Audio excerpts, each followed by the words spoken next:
Start with the obvious question. Your protocol was audited, probably by someone good, possibly Hexens. What does Glider Monitor do that the audit didn't? Most monitoring tools only watch the contracts you deployed and tell you when you've been hit, but nobody shows you who you actually depend on or whether a hack happening elsewhere in the wild leaves you vulnerable to the same attack. Glider Monitor maps out your entire dependency chain, monitors those external contracts, and runs invariant checks against them. On top of that, any suspicious transaction that turns out to be a real exploit instantly becomes a Glider query, run against every contract you monitor. The case for it starts with where the money flows.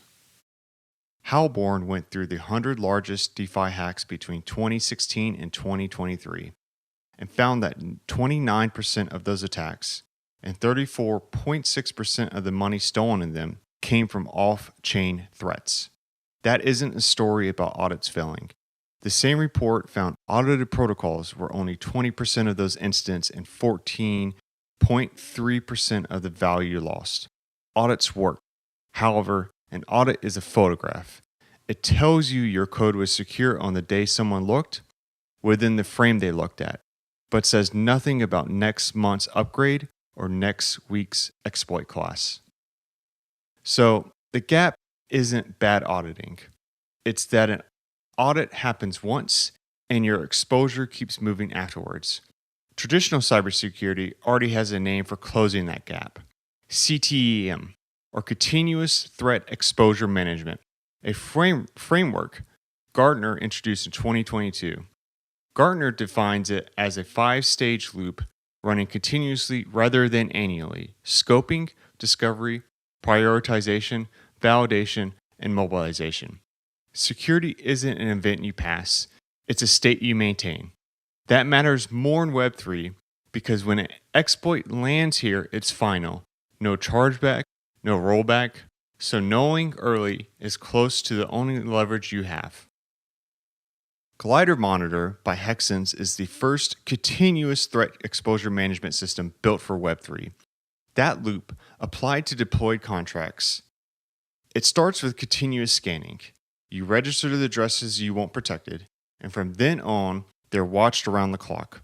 4 things run on that, each asking a different version of "has anything changed?"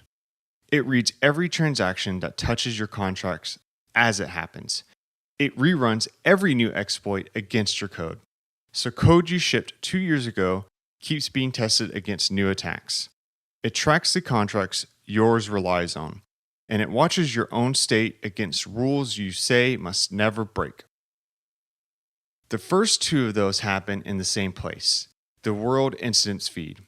This is 0-day monitoring, and it starts by watching for suspicious transactions across chains. Most transactions are safe. However, when something is a real exploit, Glider Monitor works out the vulnerability behind it, and that vulnerability becomes a Glider query. Then Glider's query engine runs that query against your verified contracts to answer one question: are you vulnerable to the same thing? A match is a hit. No match is recorded as clear. Next is the dependency risk graph. Glider Monitor identifies the contracts your monitor contracts depend on, and then monitors those as well. When it recognizes what one of them is, say an Aave pool, it subscribes you to that type's default invariants automatically with nothing to configure. They're all listed in your invariants tab, and you could unfollow any. Price Oracle manipulation is number 3 on the OWASP Smart Contract Top 10 for 2026. When one of those upstream invariants break, it opens as a warning or a critical if it's severe, and stays open until it's fixed on chain. Last is custom invariants. In a Solidity contract, an invariant is a property that must always hold true. Total supply equals the sum of balances. Collateral always exceeds debt. The owner never changes. You write those yourself in the invariants tab, from a template or from scratch, against your own contract state. They aren't limited to on-chain values. A rule can compare on-chain state to off-chain conditions, and Hexens will build anything the editor can't express. Once saved, it runs on the same real-time engine as the dependency invariants, evaluated live against every block in under a second.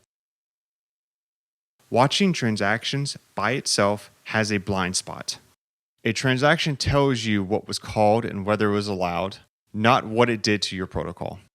An exploit can drain a vault in one transaction, using real functions with real arguments. Invariant looks at the result instead of the method, so it doesn't matter whether the drain took one transaction or 50, or whether anyone has seen the technique before. And when one breaks, you don't just get a red alert. It opens with every position checked, the values read, and why it failed. Evidence, not an alarm. All four need somewhere to land, and there are two places. The first is Telegram. Glider provisions a group split into topic channels, so the incidents feeds, the all clears, and the warnings and the criticals stay separate. You choose which one posts, with one exception. Criticals cannot be muted. A real attack is never silenced. The second is an inbound webhook, which is how these reach an on-call rotation. A CTEM, or an automated response that pauses a contract without waiting for a human. Back to the opening question. An audit tells you the code was sound when it shipped. Glider Monitor tells you whether it is still. You want both, but if a third of the money lost in those hacks never touched the contract, the second is the half most teams are missing. Glider Monitor has a free tier, 10 contracts, with alerts when your asset is attacked or a rule you wrote breaks, and see what's already touching your code.